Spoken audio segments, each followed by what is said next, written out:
like their drawings, their sketches, and then these are just for showing them how to do certain kinds of scrolls.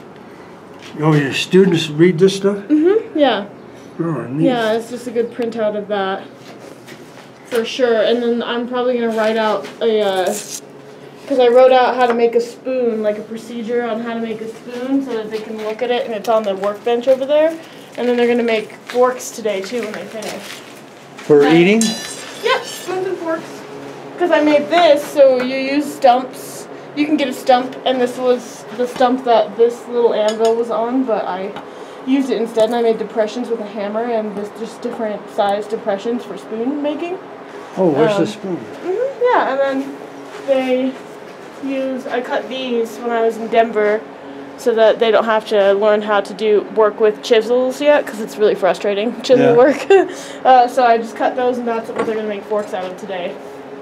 So you've already made a spoon? Well, one of them is almost all the way done. He has gotten to this point, so when he comes here, he's going to use this, and then the other one just started the spoon, so he hasn't yet started spreading that material that's on the end of the spoon. Yeah. Yeah, because the way that you do it is you start with this type of stock, and it shows it on here. You start with your flat bar, and then you isolate the top of it right here with a spring fuller.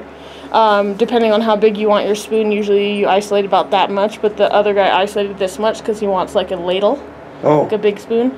And then you taper out the handle of the spoon and you decorate it however you want in that way. And then you make the head, it starts as a square, you hammer it on the edges, it becomes an octagon, and then you have the circle. Then you can start spreading the material out horizontally, like this. That's not too thin then to work with, huh? No, yeah. Oh. And then you spread it out horizontally while also keeping it round, and then you make it concave. Oh. Yeah, it's pretty easy. All right. It's one of the easier ones. Each class is doing a different project. So my last class made hooks, and then so this class is making utensils, which I thought would be fun. My next class is probably going to make like garden things, something like that. Yeah, pretty neat. Yeah, normal stuff. Cool. Send that guy from where was that guy from that wanted he saw he got a bell ringer or something from the museum? Yeah, Where's he from? He's from Craig. Oh. He lives in Craig, so he was excited, I think, about the local, and it was the first triangle that I made here, so it's not fully finished because I never ended up putting a oil finish on it.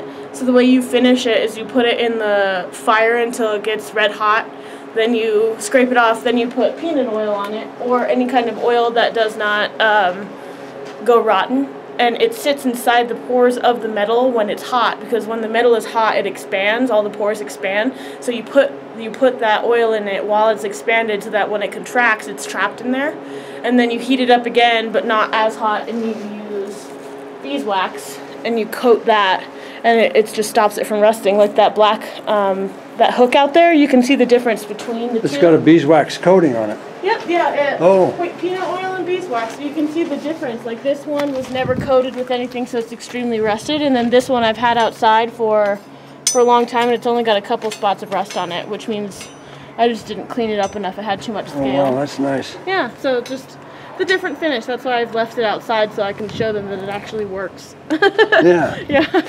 And that's how the traditional blacksmiths used to do it too, just oil and beeswax. And there are so many other ways to do it now with like chemicals and mineral spirits, but I don't really like that. Yuck. I don't like it. So you're going to show your students that process. Oh yeah, they've already done that process, yeah. So they finished, they made fire pokers. So that's the first project that I have any of my classes do, because you need a fire poker to work with your fire, and I have my own poker, which is right here, but they need to make their own, and it also helps you be able to, I know it's long and weird looking, huh? Yeah, so you don't burn your hand. Yeah, and just like a big thing about coal tending is that you stick your fire poker into the base of the fire and then lift the coals up. Yeah. And it allows air circulation to the bottom of that fire to make it hotter. So, yeah, and like you can get as creative as you want with it or as non-creative as you want. Like this one was made by a student and he just left it here, and it's just a simple twist with a spatula on the end. Hard I to can see also in this put it on light. the anvil. Is it Oh yeah, there you go. easier? Yeah, it's just a simple twist Oh, with yeah. the anvil or with the spatula, and then he just put a curl at the end of the handle. Yeah, I right think here. one of the other videos you were doing that with that one. Yeah, you lift Looking it in up. there. Yep, it's just the different styles. Like, how crazy are you feeling? Yeah, Yeah, and I always feel a little bit crazy, so yeah. it's normal.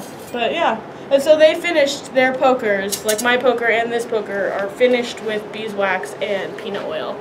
But when I make stuff at my forge in Denver, I use linseed oil, a little tidbit. People are allergic to peanuts. And you only find that out after you sell utensils to them, and then they eat off of it, and they get an allergic reaction. So I find that linseed oil, nobody seems to be really allergic to it so far. Yeah, so use that when you're using things that are going to be put in your mouth, for sure, or all touch right. food. I'll remember Yeah. when I become a blacksmith. Yeah, I always ask my students if they have peanut allergies.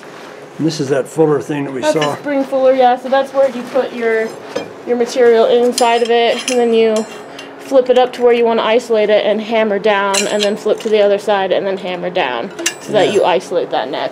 And I have two different sizes, that one. There. Oh yeah, we saw that in that other video. Yeah.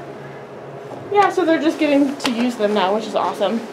But I'm finding that I made this out of mild steel because it was really fast. All I had was mild steel, so sometimes it bends, but it's really easy to bend back. But definitely if I were going to make another one, I would just go invest in some tool steel so that I can harden it. Because you can't harden mild steel. It doesn't have enough carbon in it. You can case harden it, but usually that kind of wears off after a while if you use the tool a lot. So yeah, it's just better, go with better steel most of the time. Yeah, Dalton always picked out those HC railroad spikes Yeah, high carbon. Yeah, it's to just make his knives with. better. Yeah, it's better. And they don't even, like, they are high carbon, but they're not as high carbon as tool steel, so normal. Well, this is a real nice looking blacksmith shop, actually. Thank you. Got everything organized in here. Always. I'm an organized freak because, you know, things work better that way. Normally they work better that way. Yeah. People are less likely to get hurt, for sure. All right, well, thanks a lot for the chat. Yeah, of course. Always. We'll talk to you on the next video. Yeah.